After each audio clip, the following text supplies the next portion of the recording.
So I think Evan Brown is your starting left guard unless the Cardinals take a guard high in the draft. And he still could be your starting left guard to open up the season. So he started all 16, 17 games last year for the Seattle Seahawks at center, was really kind of thrust there out of necessity for Seattle. But I want to wind the clocks back 2 years. Now, this kid's only 27 years old. In 2022, he played out of 768 snaps, over 700 at right guard. Okay, he was a right guard in 2022, had his best year according to PFF. Now, his pass blocking grade wasn't great. Run blocking grade of almost 70, overall grade 64.8.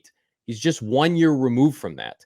So does anybody remember what the Detroit Lions did in 2022? As robust as their rushing game was this year, the Detroit Lions in 2022 had a 1,000-yard rusher in Jamal Williams that had 17 touchdowns, 17 rushing touchdowns. This guy started almost every game for them. DeAndre Swift added 5 touchdowns and 542 yards. Who does this sound like? This sounds like another Yelder Froholt type that you absolutely feel comfortable. I mean, this guy's going to start over Wilkinson, over Elijah Wilkinson. Absolutely, he would start. He's been starting for 2 years in the NFL on teams that have winning records. The Seahawks last year won 9 games. The Lions the year before that won 9 games and had high-performing offenses. So I think this is great. And you know what? If they sign Jackson Powers-Johnson or they draft him or they get Drake Barton out of Duke, this guy becomes your 6th offensive lineman.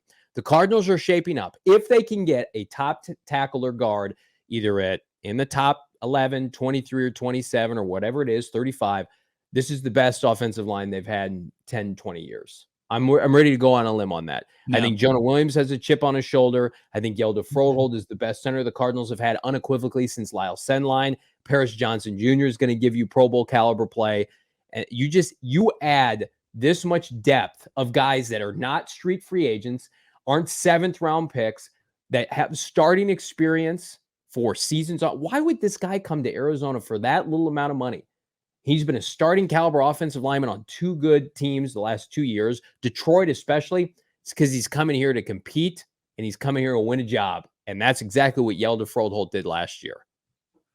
And that's why you have to appreciate a GM like Monty Ossenfort, who can evaluate the position. It's something that was one of his strengths, and how it's going to fit in the offensive scheme that Drew Petzing has in place. It's a great, like, how he can marry those two things together, and he can find the beginning of week 2 of free agency somebody that can make an impact. And if it's not Yelder Froholt, he can be a Will Hernandez type on that left side, and you'll take either one of those guys, tough, hard-nosed guy that is nasty in the run game, and that's exactly what the Arizona Cardinals want to do. And when you're not as well-versed or as talented in pass pro, when you have the threat of running like the Arizona Cardinals had with James Conner and the way that they positioned themselves with the offensive line, it makes it easier when you're dropping back and, there's that conflict with the defense not knowing what's coming their way.